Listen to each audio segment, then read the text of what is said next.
বন্ধুরা, আজকে একটা নতুন খাবার ভিডিও নিয়ে চলে এসেছি। দেখো, আজকে কিন্তু অনেক কিছু আছে। মাছ ভাজা, মাছের তেল ভাজা বেগুন পেঁয়াজ দিয়ে, তার সাথে আছে মাছের মাথা, মাছের তরকারি, আর আছে মুরগির মাংস, ভাজা মাছ। দেখো, মুরগির মাংস। চলো খাওয়া যাক। প্রথমে আমি মাছের তেল দিয়ে খেলাম। মাছের তেল ভাজাটা কিন্তু খেতে খুবই ভালো লাগলো।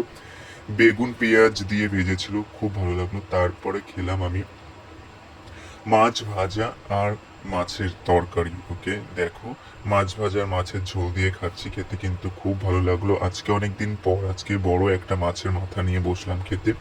মাছের মাথাটাও খেতে খুবই ভালো লাগলো। মাছের মাথা খেতে আমার ভালো লাগে, তাই আজকে নিলাম একটা মাছের মাথা। তারপরে নিলাম মুরগির মাংস। মুরগির মাংসটা গতকাল রান্না করেছিল, কিন্তু আমি খেতে পারিনি, তাই ফ্রিজে রেখে দিয়েছিলাম। তারপরে যখন খেতে বসবো একটু গরম করে নিয়েছিলাম। এখন খাচ্ছি মুরগির মাংস। মুরগির মাংসটা খেতে কিন্তু খুবই ভালো লেগেছিল।